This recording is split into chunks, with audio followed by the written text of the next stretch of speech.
What is astrology? What are the fundamentals to astrology?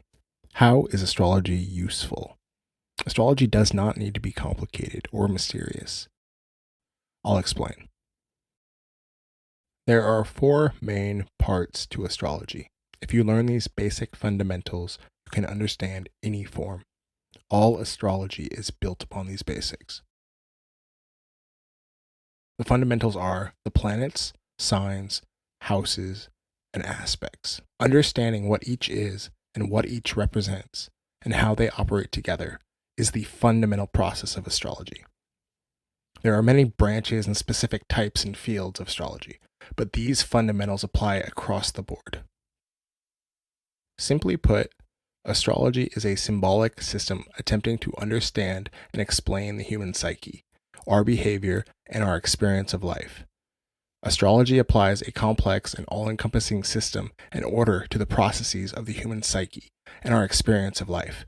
It is based on the locations and movements of the planets and other minor bodies in correlation to human experience.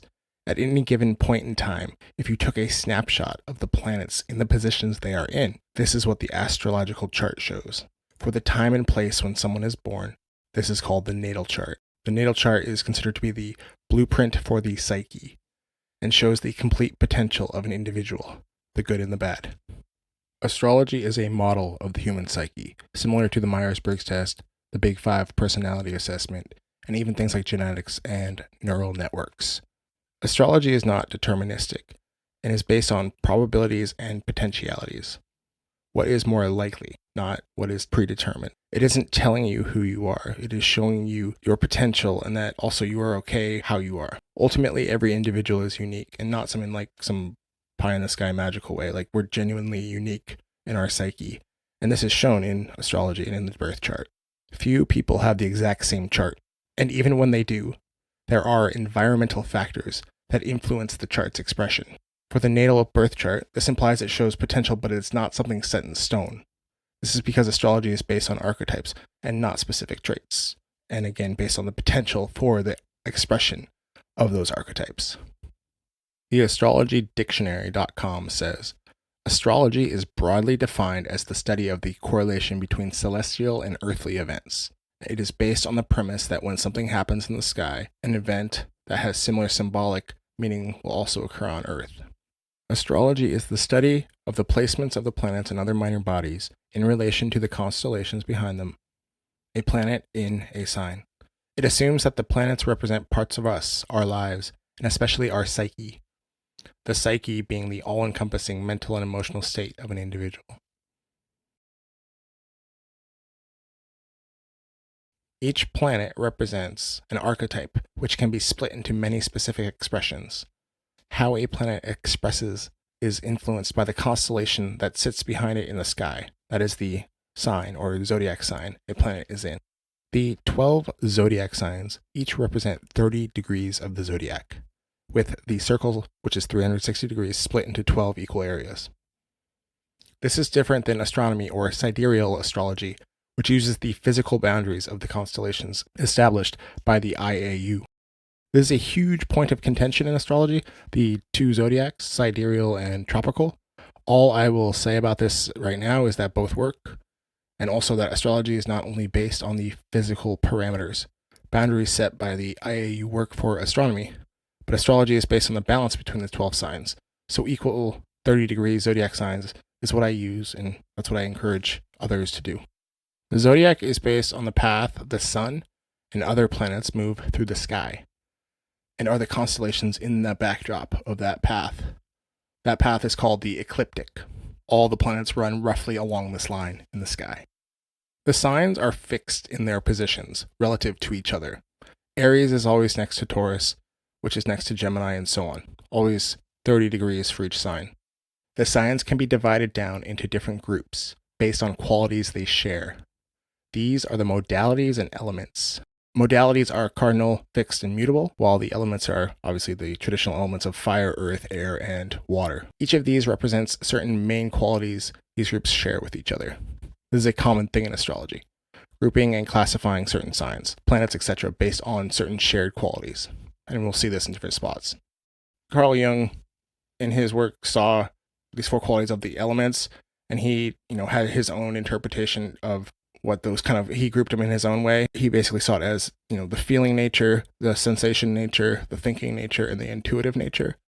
And, one could attribute those to fire being intuitive nature, earth being sensation nature, air thinking, and water feeling. And it's just it's just an example of how you can group qualities of the human psyche and how we behave and express that psyche, whether it's through astrology, using like the language of fire, earth, air, and water, or the language that he uses, which is kind of the feeling nature, the thinking nature, etc.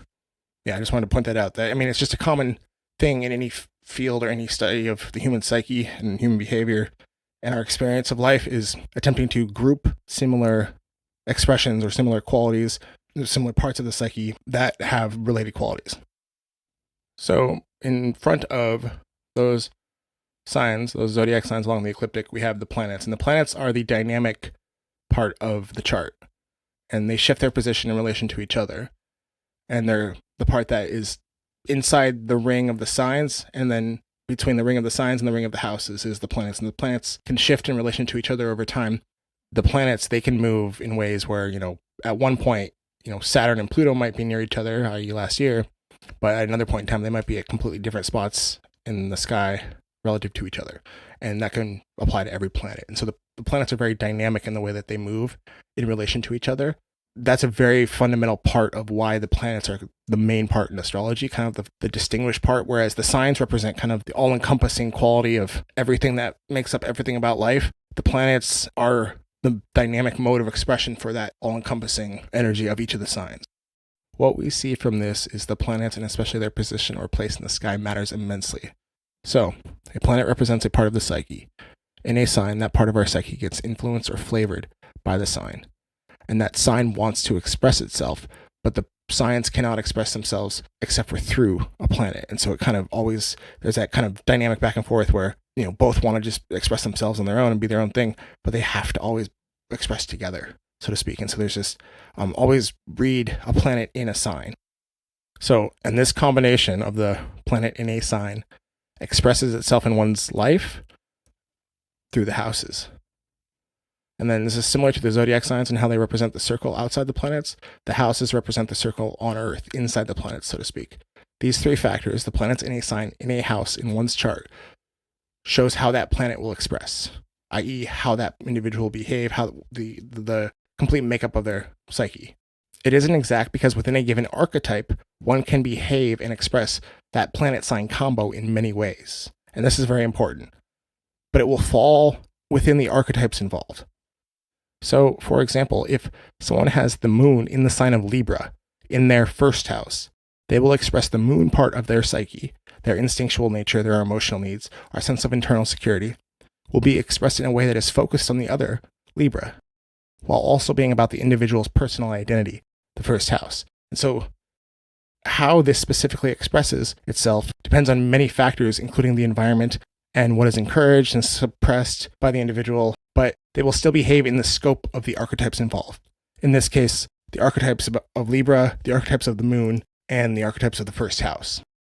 And an archetype is basically, a great example if I were to say, like, what is a mom, like the mom archetype or the dad archetype. Like, when I say that, you everyone has their own idea of what a mom or a dad is in their mind, It's unique to you, but at the same time, there are similarities and commonalities that we all kind of share. And those commonalities are what create the archetype. The specifics are dependent on our own lives, our own individual experiences. It will still be within the scope of like what is possible within that archetype. The aspects represent the relationship or lack thereof between the planets, or in our terms, they show how the parts of our psyche interact. The Astrology Dictionary says, an aspect is defined as a geometrical configuration between two planets or points in a chart that is thought to denote some type of relationship or connection. Originally, aspects were conceptualized as the ability or inability for planets to see each other, and much of the fundamental aspect doctrine in Western astrology is related to ancient optical theories. In traditional astrology, only the major aspects were used, otherwise known as the Ptolemaic aspects. The main or major aspects in astrology are the conjunction, which is 0 degrees, or two planets on top of each other, the sextile, which is 60 degrees, or 1/6 of the chart, the square, which is 90 degrees, which is, 1/4 of the chart, the trine, which is 120 degrees, and the opposition, which is 180 degrees, and that's obviously just two opposing planets. And this is, again, from our perspective on Earth, so one needs to just take that into account. It's not based on like a, bird's eye view of the solar system where planets are located. It's based on from our perspective on Earth, the angles that the planets are at in the sky. So just keep that in mind. They each represent the dynamic between two parts of our psyche. So I mentioned before that the planets are the dynamic part of our psyche and they're constantly moving. Well, within that movement, they form geometric relationships to each other. And when that happens, this is when that relationship comes up between them, or they activate together in some way. And depending on the aspect, whether it's, say, a sextile or a square or conjunction or an opposition, that indicates the type of relationship those two planets have. One more part with aspects that I want to point out is there are kind of the considered special aspects, I guess one could call them. And these, things like the T-square, the kite formation, the yod, grand cross. And all these are terms to describe specific aspects. The big one is the stellium, which is a conjunction of 3 or more planets. And, again, it's all that is just words to describe a specific thing.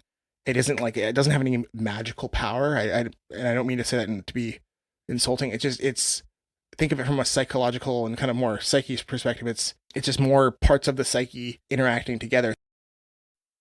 And like I said, there are many common terms in astrology, which I did not cover here. And this is many of the just specific words for specific expressions of certain principles or certain relationships between certain signs or different groupings or classifications.